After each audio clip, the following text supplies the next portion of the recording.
Alright, welcome back naman sa ating panibagong video, panibagong reaction mga ka-action, mga kakampeng. Maraming salamat na po sa ating mga viewers Luzon, Visayas at Mindanao all over the world. Patapusin nyo po ang bidyong ito hanggang dulo para malaman nyo po ang katotohanan sa likod ng paninira dito kay Mayor Leni Robredo. Kasi sinusubukan na ho ngayon na sirain si Mayor Leni dito kay Mr. President Bongbong Marcos Jr. Ayon kasi dyan sa caption mga ka-action, ang nag-upload po nito, nakikita nyo po yan, yung nasa taas ng ulo ni Mayor Leni Robredo. Ayan po, si GBG Itzki. Kung mapanood nyo man ito, kulukoy, di ba? Wala akong pakialam. Gusto ko lang itama ang mali dahil misleading po ito. Gusto niyang lituhin ang kanyang mga viewers para kunwari palabasin na sinisiraan ni Mayor Leni si Mr. President Bongbong Marcos Jr. Okay? Mamaya i-play ho natin ang kanyang video na misleading mga ka-action, mga kakampeng. Ayon kasi dyan, sa caption, dito, misleading po ito. Nagsalita na si Leni Robredo sa ilalim ng pamumuno ni PBBM. Okay? Ultimo, kaibigan ko sa Facebook na taga Masbate din, sinare niya din po ito. Alam ko naman, wala naman kasi siyang alam, kaya share lang ng share, kasi DDS nga. Kaibigan ko sa Facebook, friend ko, taga Masbate. Alam ko, mapanood mo ito. Mahiya ka naman, mag-aral-aral ka muna ha, kasi nakakahiya. Kapwa tayo taga Masbate. Okay? Ito po.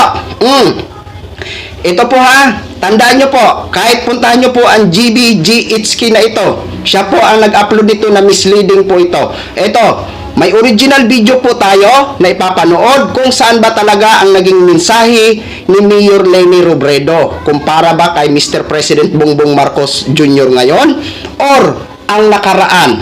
Okay? Ito po, panoorin po muna natin itong misleading. Bawat pagkakataon ang katotohanan. Sa ilalim ng rehimeng Marcos, nagdusa ang Pilipino. Ninakawan, tinorture at pinaslang. Ginamit ang ngalan para ibaon ang bansa sa utang at pagbabayaran ng utang na ito hanggang sa mga susunod pang henerasyon. Hitin sa bawat Yun na po ang naging mensahe ni Mayor Leni Robredo o ni former Vice President Leni Robredo.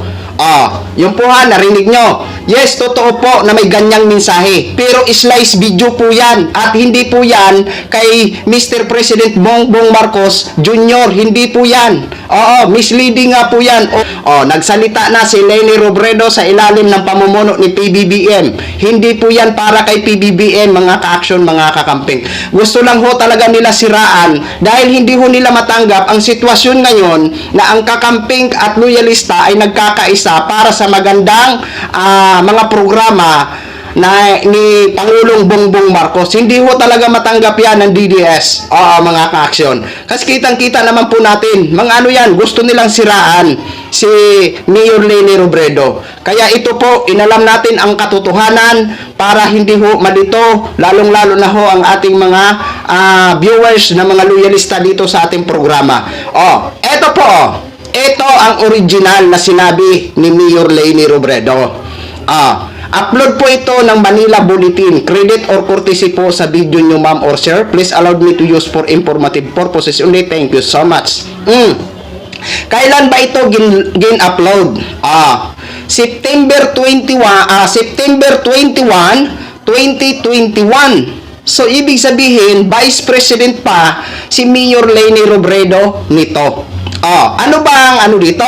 Ito ang naging title niyan. Pinoy must not keep silent on dark truth of Marcos Marcialo Robredo. Ang naging mensahe, for short, ang naging mensahe ni Mayor Leni Robredo that time nang siya ay Vice President pa ng Pilipinas noong 2021, ang mensahe niya po yung nakaraang Marcialo. Di ba? Nagbigay siya ng mensahe nung nakaraang Marcialo, mga ka-action, mga kakamping. Kasi anibersaryo po yan ng Marcialo. Di ba nung linggo, September 21, anibersaryo po yun ng Marcialo. Di ba? Na kung saan nanawagan tayo nung linggo na kontra korupsyon. Eto po, panoorin nyo po. Ang buong video niyan. Isa ng sambayan ng Pilipino ang tanggapan ng pangalawang Pangulo sa paggunita sa deklarasyon ng martial law noong 1972. Ipinapaalala sa atin ang kasalukuyang sitwasyon kung kailan malinaw ang pagsisikap na baluktutin ang katotohanan ng malagim na kabanatang yon. Kumukupas ang alaala. Kung minsan nabibili ang plataporma, ang kwento nabubura. Kapag nanahimik tayo, kapag hindi natin pinadaloy ang naratibo sa sarili-sarili nating mga espasyo, pera at kapangyarihan ang magdidikta ng kasaysayan. Kailangan nating ulit-ulitin sa bawat pagkakataon ang katotohanan. Sa ilalim ng rehimeng Marcos, nagdusa ang Pilipino. Ninakawan, tinorture at pinaslang. Ginamit ang ngalan para ibaon ang bansa sa utang at pagbabayaran ng utang na ito hanggang sa mga susunod pang henerasyon. Nasa sistema pa rin natin ang latak ng uri ng politikang naghari noon at idinidiin pa rin ito ang maraming Pilipino hanggang sa ngayon. Diktador si Marcos at hindi niya napagbayaran ng husto ang krimen niya. Katunayan, patuloy ang pagpapakasasa ng kanyang angkan sa kayamanang ninakaw niya mula sa atin. Kaya't kailangan nating gunitain ang mahalagang petsa tulad ng ika-21 ng Setyembre. Isa ito sa pinakaimportanteng trabaho natin bilang mamamayang Pilipino. Ang bantayan, igiit at idiin ang pag-ukit sa kasaysayan ng tunay na kwento ng sambayanang Pilipino. Sa ganitong paraan, nagiging mas buo ang pagkabansa natin. Bansang binibigkis ng mga katotohanang pinagdaanan ng mga nauna sa atin. Bansang handang gamiting instrumento ang nakaraan upang maitawid ang sarili sa mga hamon ng kasalukuyan. Kasama ninyo ako sa pagpalag, sa pagbantay, at sa paggiit. Pilipino ang susulat ng kwento ng Pilipino. Di ba? Klarong-klaro ho, mga ka-action, mga kakamping, na inislice ho nila ang video. Klarong-klaro naman na ang naging mensahe ni former Vice President Leni Robredo ay tungkol sa martial law. Hindi po yan para kay Mr. President Bongbong Marcos Jr. Kasi alam naman po natin na gusto pa ni Mayor Leni Robredo ang pamumuno ngayon ni Marcos Jr., ni Pangulong Bongbong Marcos Jr., lalong-lalo na pagdating sa foreign policy. At lalong-lalo na sa ginagawa ni Mr. President Bongbong Marcos na pinaglalaban niya o piniplex niya ang ating teritoryo dyan sa West Philippine Sea. Yan po ay nagustuhan ng former Vice President, ngayon Mayor ng Naga, na si Attorney Leni Robredo. For short, mas gusto niya pa ang pamumuno ngayon ng administrasyon pagdating sa foreign policy. Di ba?